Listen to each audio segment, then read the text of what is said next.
Welcome to the Playful Life. I am your host, Crystal. And today on the podcast, we are talking about playfulness in the bedroom with healthy boundaries.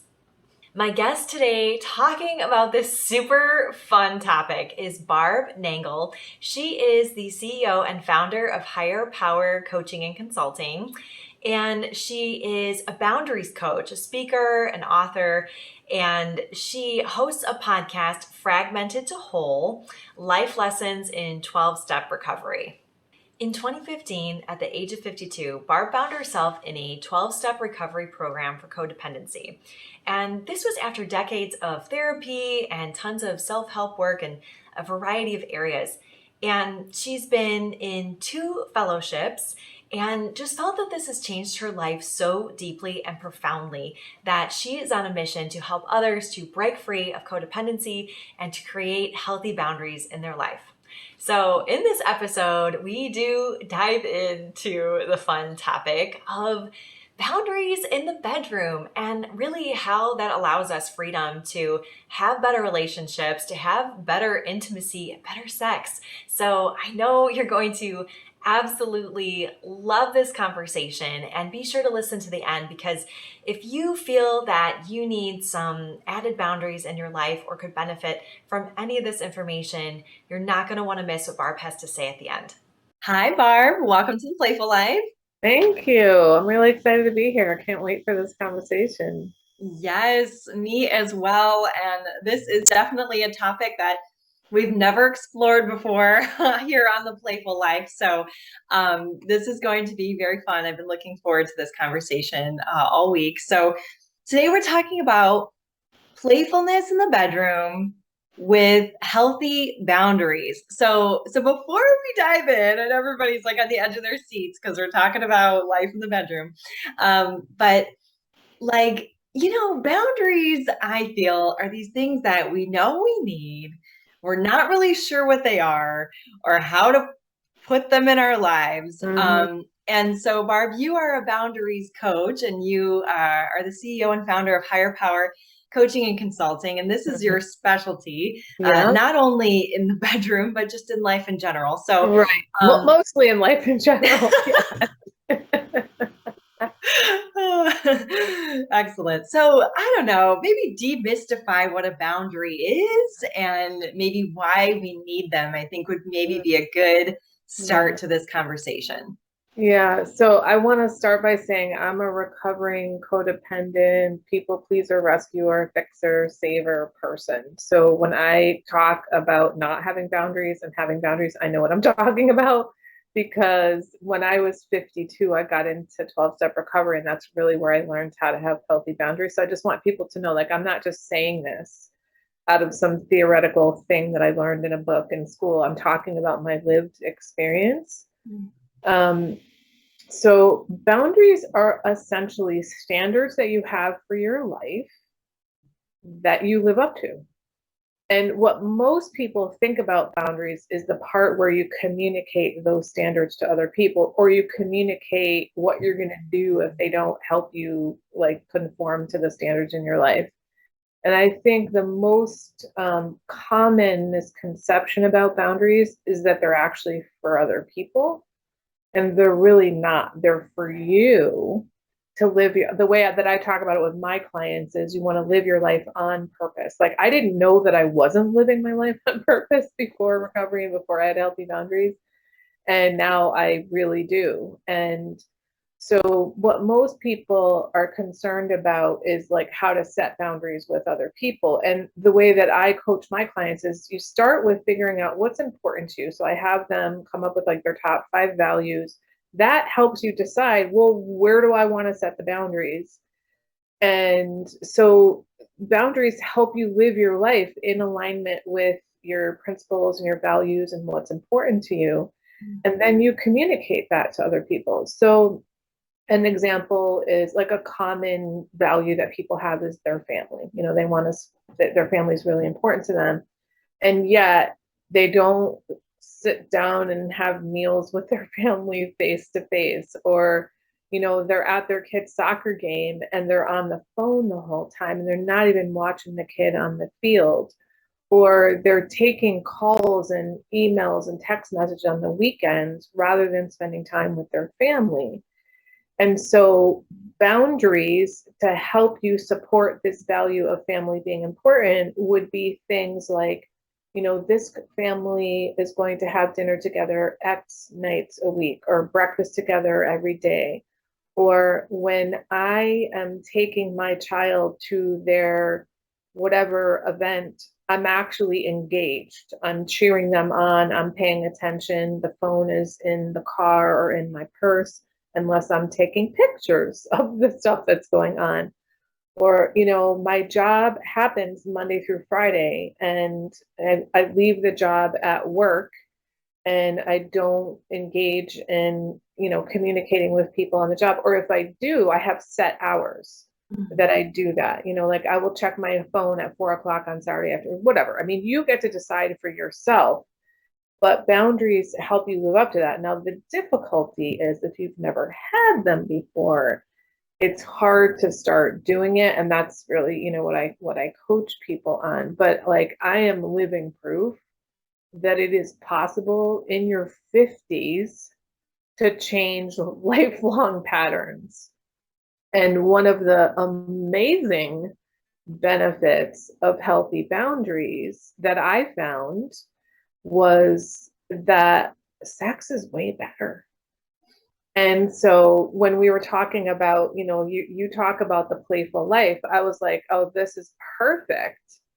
And because most people think, like, a stereotype about boundaries is that they put walls between people, that they distance you from people. But ironically, they actually bring you closer to people, because when you have healthy boundaries, you're being honest with people about who you are, what you like, what you don't like, what you care about, what you think about, and all that sort of thing.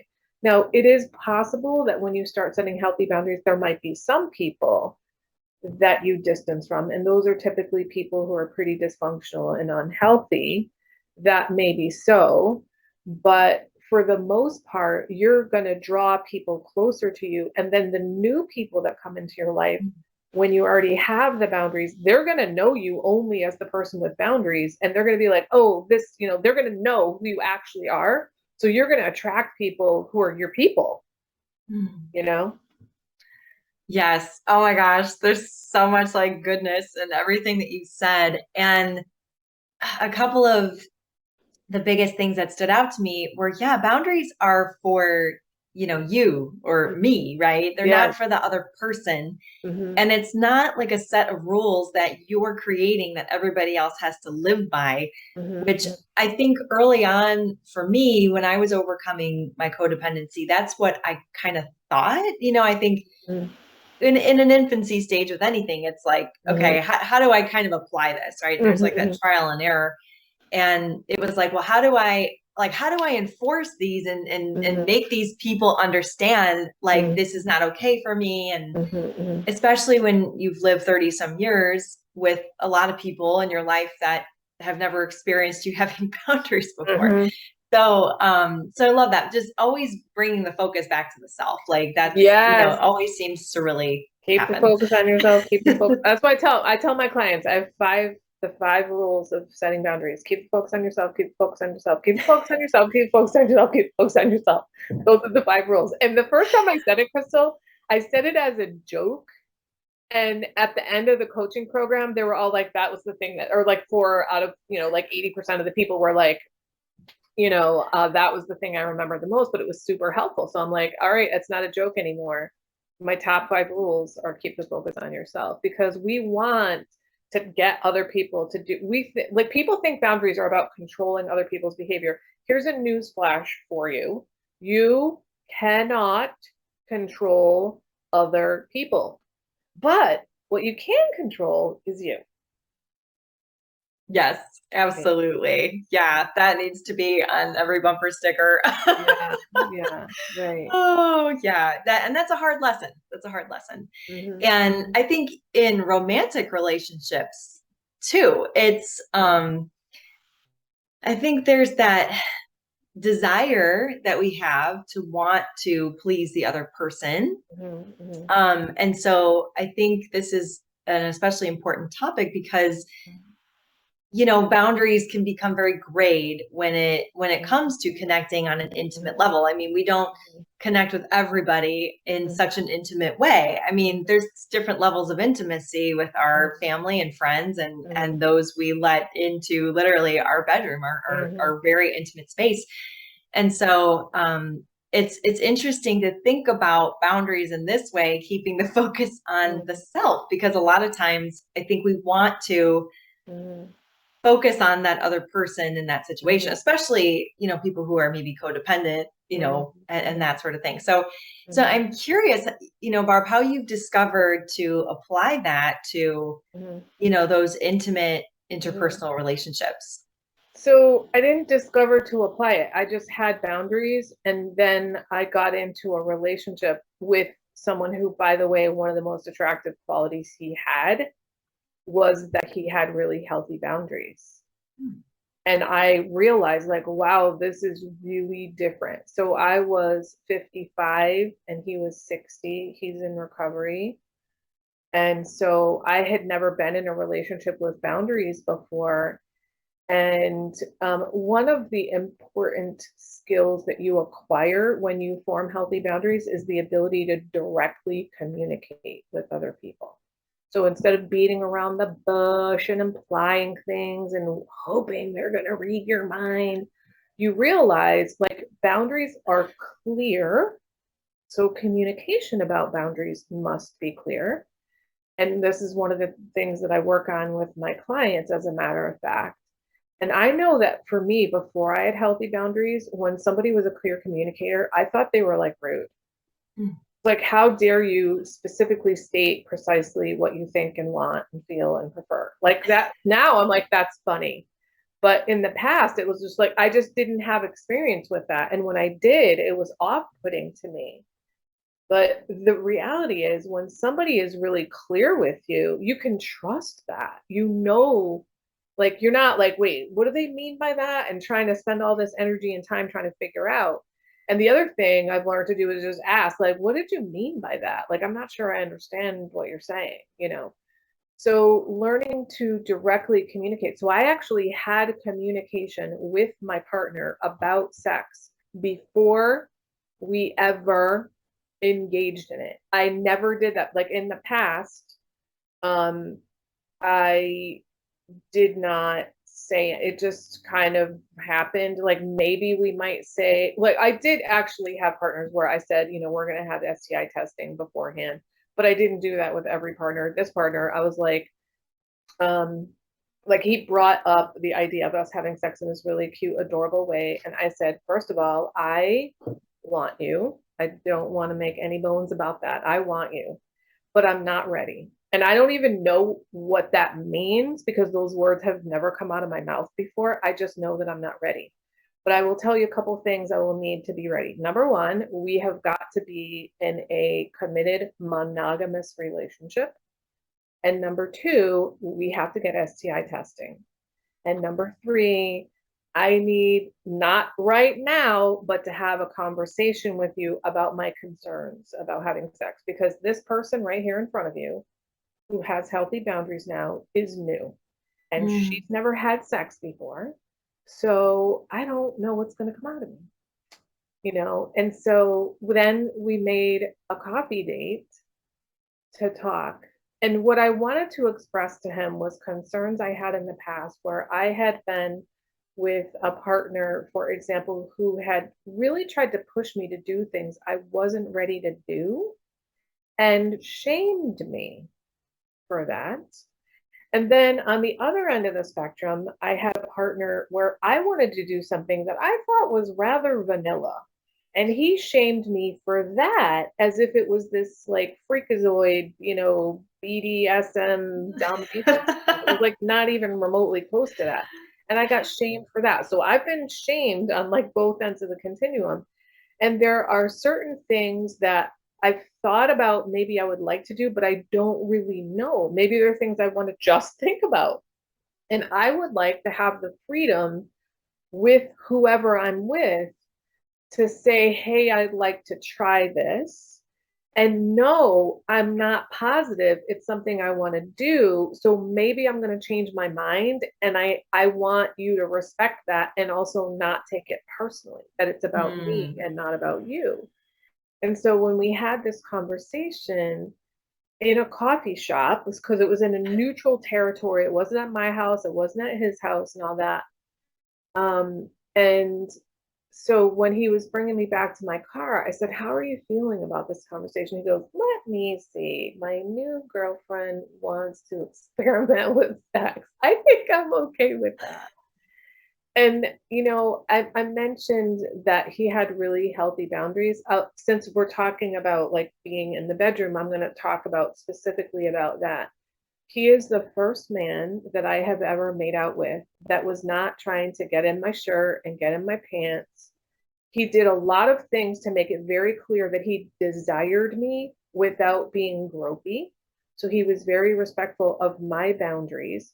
And actually, the first time that we kissed, he asked me. And I can tell you, Crystal, my entire life, I have always wanted a man to ask me if he could kiss me. And nobody ever has. It's always been this. And I always, like in the car at the end of the first date, I was always like, oh, I hate this whole, because I wasn't used to direct communication. And when he asked me, I was like, yes, like, oh my God, I'm so, and I don't even think that it sunk into me like this is my lifelong dream come true at the moment.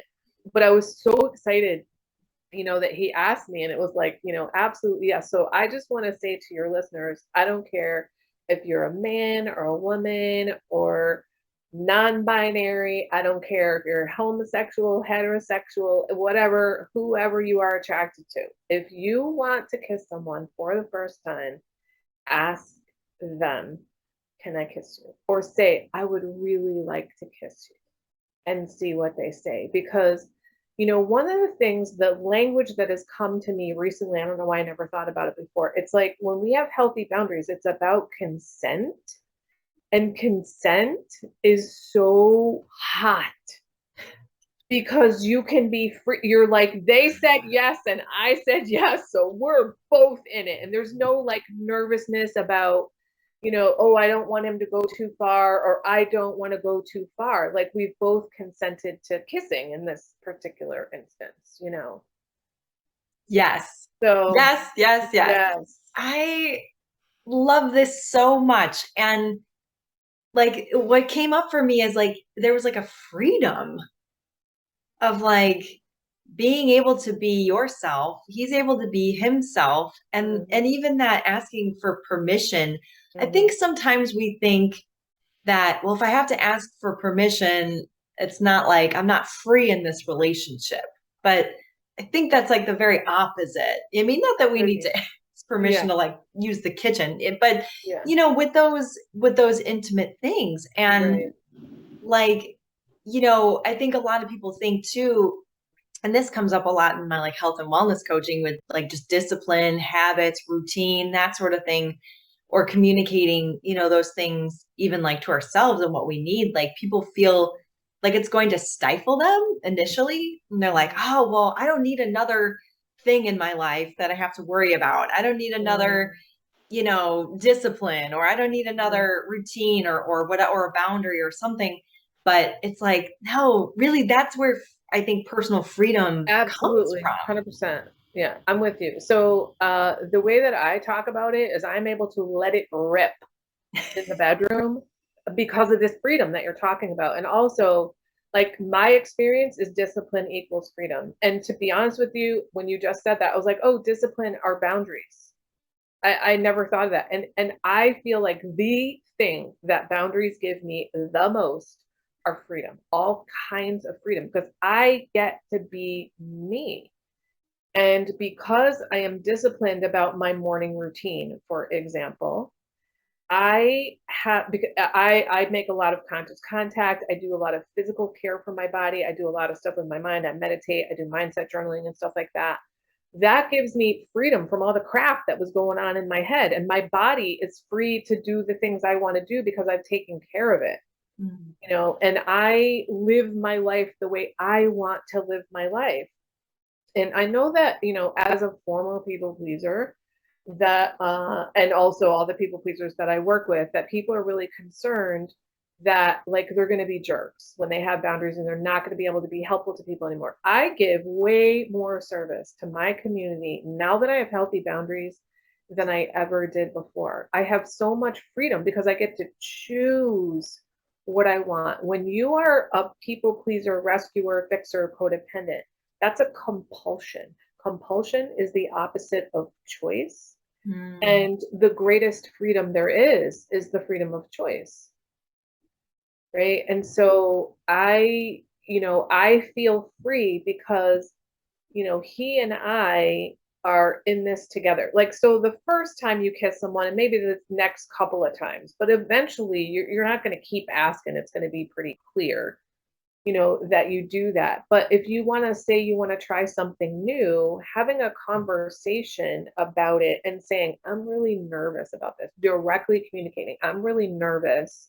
Can you help me? And I don't, about other people, but I know that my partner, and I feel like this is probably a gender thing, he likes to be asked to help me.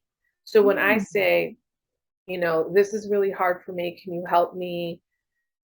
Talk to you about this tomorrow when we see each other. He's like, absolutely.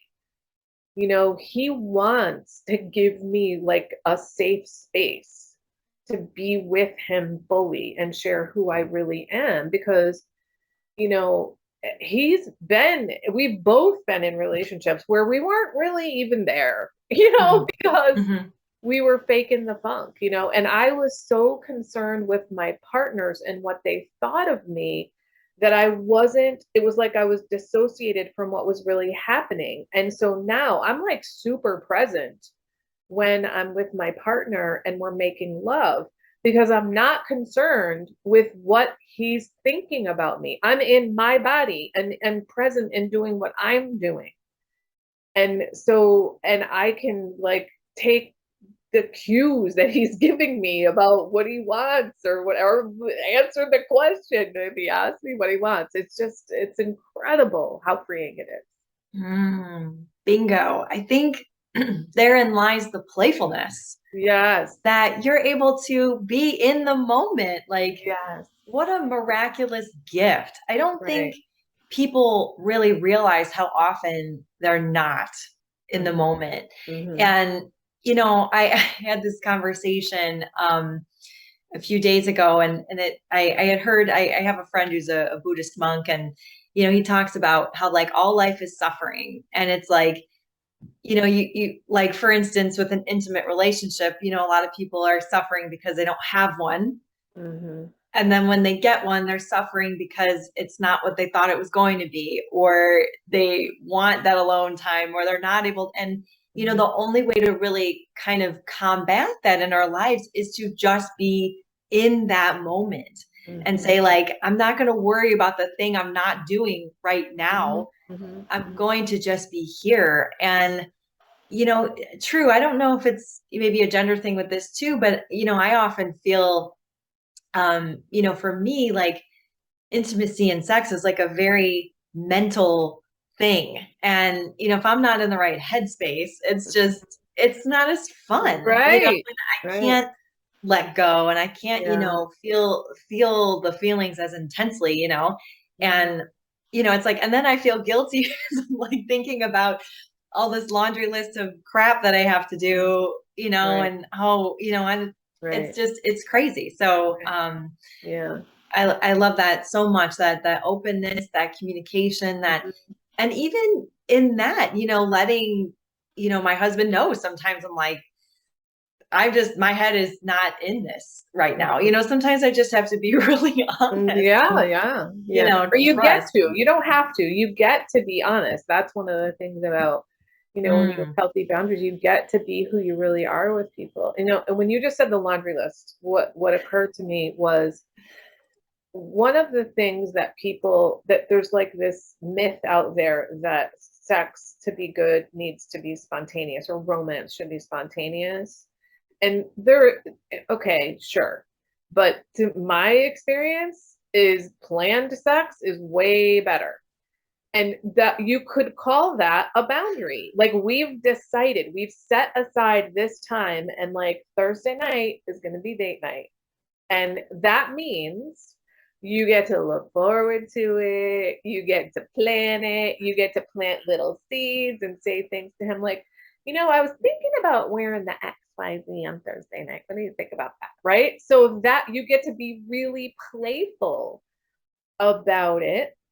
And, actually, I do want to share something else about the beginning of my relationship. So, um, we had decided, that we would wait. And a friend of mine who had been married for a very long time, and I know from recovery, said to me, Barb, if you're going to wait, go away and make it really special, because then you'll have that memory for the rest of your life. And I was like, oh my God, that's a great idea. So I said to him, what do you think of us? No, we had picked a date. We had said January 15th. That would have been 2019, January 15th. So we had picked a date.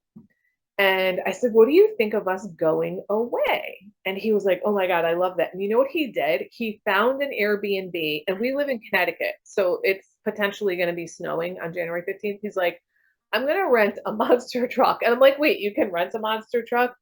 And he was like, well, I'm not taking any chances if it snows. So he showed me the Airbnb to see if I liked it. I was like, yeah, it seems great. So what we ended up doing was being like, counting down. We have 18 more days until we have sex. We have 12 more days until we have sex. 9 more days until we have sex. So we like worked up to it. And then the week before, I looked at the weather, and it was clear it was going to be in the 40s. So I said to him, in my mind, jokingly, hey, I don't think you're going to need to rent a monster truck because it's going to be raining.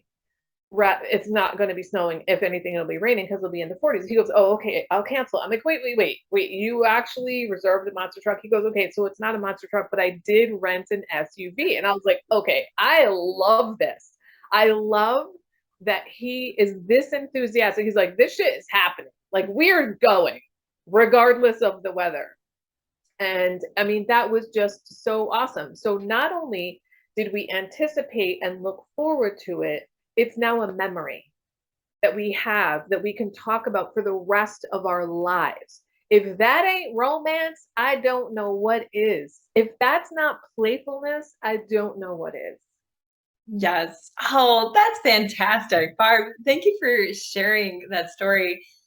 Like, yeah, how cool is that? Because I mean, I don't know. I've been married a long time. I got married when I was young, and so I can imagine though, I have friends that are, out there and dating and, trying the apps, trying the, dating sites and things. And I feel like there's often like this pressure to give in right away because it's like, well, we're all adults and we should just be able to, have fun and just go along with this and do these things. And, oftentimes like it doesn't work out and, because like there's no romance there. And so I love that. I guess maybe, let's speak to that a little bit, and I know we don't really give advice here, but, maybe what are some of the things that people could do if they are, say, getting out there again after a divorce or just being single for a long time? And I mean, like the dating world is just so like, I don't even know what Tinder looks like because I've not, I never had to go on there. Like I'm very blessed. I didn't have to, engage in things like that. But I understand that that's a real way that people meet people now, So I guess like, maybe what are those tips that you give, or maybe this is even just as part of your boundary coaching to, preserve that for people and not just feel that pressure to give in right away. Yeah. So let's go back to my 5 rules. Keep the focus on yourself, keep the focus on yourself, keep the focus on yourself, right? So when I used to date, I was way more concerned with what he thought of me than what I thought of me and what I thought of him. Right. And so I like me now. And so you liking me, I want you to like me, but I don't need you to like me the way that I used to. And if you don't like you in a relationship, get out. right? Because you deserve to like yourself. You deserve to be in a relationship with someone. And if you are worried, oh, he's going to leave if I don't have sex with him, go ahead. Do you really want to be with a guy who's only with you because you had sex with him very quickly? No. Not if you're looking for a relationship. If you're just looking to get hooked up, fine, then be honest with yourself and Mm-hmm. also be honest with him. Mm-hmm. Don't tell somebody I'm just looking to date when you're actually looking for a relationship. And don't tell somebody you're looking for a relationship when you're just looking to date. Like, be honest with people.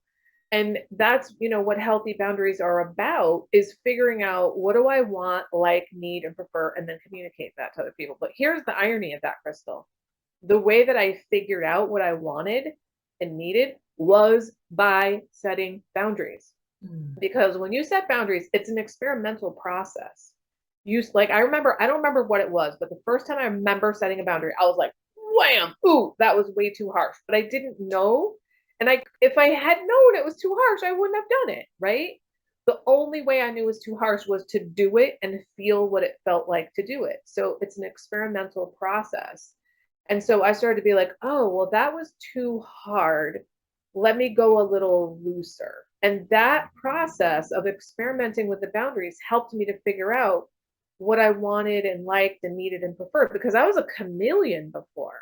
Mm-hmm. Like, oh, you like football? I'm in. You like rock and roll? I'm in. You want to go to a monster truck rally? Actually, I probably would have drawn the line at a monster truck rally. That might have been like about the only thing that I wouldn't have done. Or horror movies. I don't do that either, right? But like, I just was willing to be like whatever. And I thought I was like, oh, I'm open. No, it was, I didn't have an identity. And now I do. And I get to be with someone who enjoys what I enjoy. And what's interesting is, when it comes to my interests, he and I do not have a lot of common interests. What we have in common are values. Mm-hmm. And so, like, he loves motorcycles and mopeds and gardening and stuff. And I'm like, I don't care about that stuff. But here's another thing that's really interesting. He can go into a super amount of detail about motorcycles and mopeds and stuff. And I'm paying attention to him in a way that I'm like, wow, I was so not paying attention to my partners before. And part of it is that I don't dissociate all the time, because I'm in my body and like present in all this work that I do. And part of it is I really care about him and I really like him. And I get that he gets to have his own interests. In fact, I want him to have his own life separate from me. I don't want to be his world, and I don't want him to be my world. Mm. It's just, Yeah. I mean, it's just incredible. It's really incredible. Bingo. I think when I met my husband, that was like one of the most attractive things about him to me and me to him, was that we didn't just totally give up our identities to be with each other. And Right. we were so busy. I love how you talked about, scheduling that time together and those date nights, because it was like, okay, well, I'm busy these days, you're busy these days. We have like Wednesday and, like Sunday evenings between this Yeah. time. And it was just so scheduled, but it worked. And, Right. we weren't constantly so codependent with each other. Mhm. Like, I look back on that and I'm like, that was like my higher power. It Mhm. had to be, because I, like, at that point when we had met, I was still super codependent. I was still, spinning around with no boundaries with a lot Mhm. of people in my life. And Mhm. and for some reason, and Barb, I think it was because he had such great boundaries that it Mhm. was like, I don't know. It's just like, it felt natural for Mhm. me to be okay. It like felt okay for me to Mhm. have boundaries in that Yeah. situation.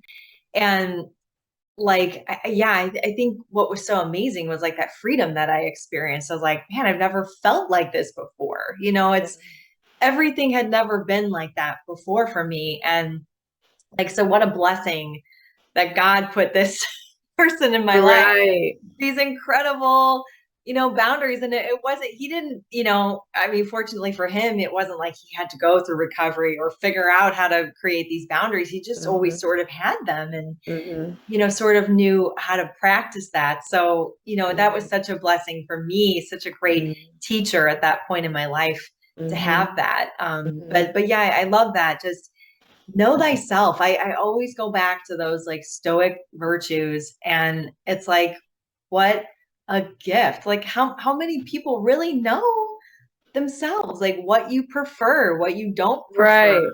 Exactly. All of those things. So yeah, I love that so much. So Barb, I'm going to guess that a lot of people listening or watching this podcast are going like, oh my God, I need boundaries. I need this so much in my life. And I think everybody does. We could all probably practice them better or create them better in our lives. So Barb, how, what do you offer as a boundaries coach? And, kind of tell us how people can find you, work with you, what you've got going on. Sure. So I do private boundaries coaching. So it's one-on-one with one person for 12 weeks over Zoom. I do group coaching. That's an 8-week over Zoom program. I also do one-off coaching for people on other topics, because the thing is, boundaries permeate every single area of your life. So when I'm doing boundaries coaching with people, I'm talking about all kinds of, changing your behavior so you have a better life, essentially. So I do that as well. And I also have a course. It's a 6-week online course that once you access it, you have lifetime access. And I did create a coupon code for your listeners. So normally it's $149, and you're going to put the coupon code in the show notes. Yes. That the first 3 people that are listeners that use the code are going to get $50 off. So it'll only be $99 instead of $149. My favorite place to hang out on social media is on Instagram. I'm at Higher Power Coaching. And you can get all that stuff I was talking about at betterboundarieswithbarb.com. I also have my own podcast, which is called Fragmented to Whole, Life Lessons from 12-Step Recovery. As of this moment, there are 176 episodes, 20-something of which are specifically about boundaries. But like I said, they permeate every area of your life. So yeah, please follow me, find me, contact me, tell me you heard about me on this podcast. I'd love to meet you. Yes. And Barb, I just want to say that I'm so glad I follow you on Instagram. Just like like our Instagram feeds often end up like a lot of ads, a lot of BS, a lot of, senseless reels. And I don't know, nowadays social media is just kind of just take it or leave it. But it's like I come across, I'm like scrolling, I'm like, oh, there's Barb. And I know that, one of your reels, it's just a quick something about, a boundary or enmeshment was the one that you were talking about the other day. So I love it. I feel like that's like, it's just a couple minutes or a minute or something just to take, like a brief pause and be like, oh yeah. Yeah. Oh yeah. I have tons of free stuff on Instagram, on Facebook too, but I'm not as good. And some of my stuff on Facebook goes on my personal page and some of it goes on my business page. So go to Instagram at Higher Power Coaching. I have scroll back. I have years of free stuff on boundaries. But if you are someone who needs more help, then contact me and I'd love to coach you. I do a free 30-minute Better Boundaries call with people to kind of help them figure out what are their goals around their boundaries and to see if I'm the right fit for them and all that sort of thing. Awesome. Oh, awesome. Well, thanks, Barb. This was such a fun conversation. And, not nearly as uncomfortable as some might think, when we talk about some of these intimate topics. And, I just love it. So I'm so glad we're connected. And me too. I honor you for being here and, Thank you. I appreciate all that you do. All right.